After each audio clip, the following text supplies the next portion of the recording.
This is the second in our series of lectures on section 2.1. In this lecture we talk about subsets of a set. Here's the working definition. If A and B are two sets, both of whose elements come from the same universal set, we say that A is a subset of B, provided every element of A is also an element of B.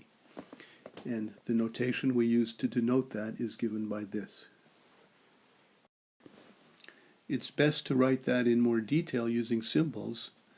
To say that A is a subset of B is to say that for all x in your universe, if x is an element of A, then x is an element of B. And so this is really a conditional statement. This is really your working definition of the statement that A is a subset of B.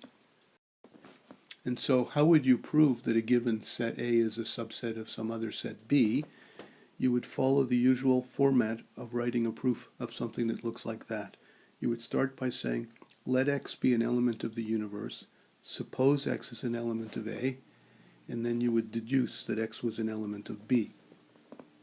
That's a typical proof that A is a subset of B. Recall from an earlier video that we said two sets are equal precisely when they have exactly the same elements. And that's another way of saying that A is a subset of B and B is a subset of A. Thus, a typical proof in which you want to show that two sets are equal involves two paragraphs.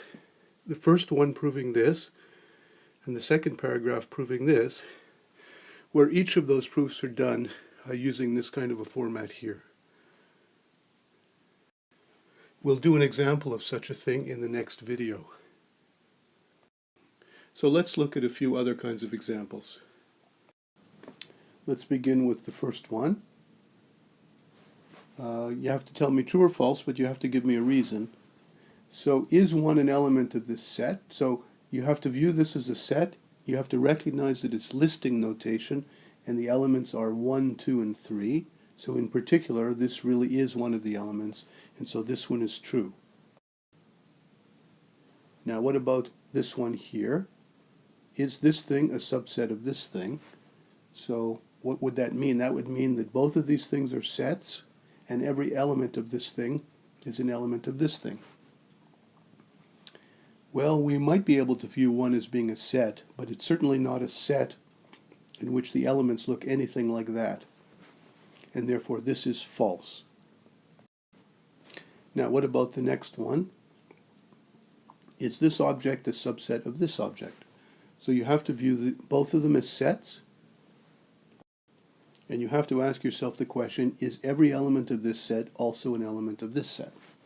So you have to recognize you're using listing notation, that this is the set consisting of the single element 1, and this is a set consisting of the elements 1, 2, and 3. So it is true that every element of this set is an element of this set, and so this one is true. Okay, what about the next one? Is it true that this thing is a subset of this thing? So you have to recognize both of them as being sets, and you ask yourself the question, is every element of this set also an element of this set? Well, this set is the set having one element, namely that object here. The object in this set is the set consisting of the number 4. Now that does not appear on this list, and therefore it's not the case that every element of this set is an element of this set. And so the answer to this one is that the statement is false.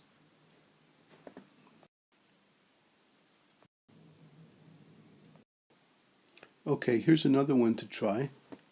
If A is any set, is it the case that the empty set is contained in that set A?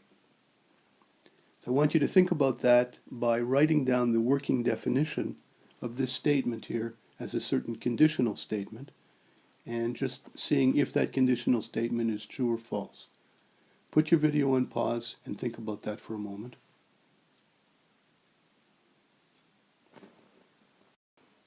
Well, the answer is that it's true that the empty set is a subset of any set. And why is it true? Well, if you write it out in symbols, it says this.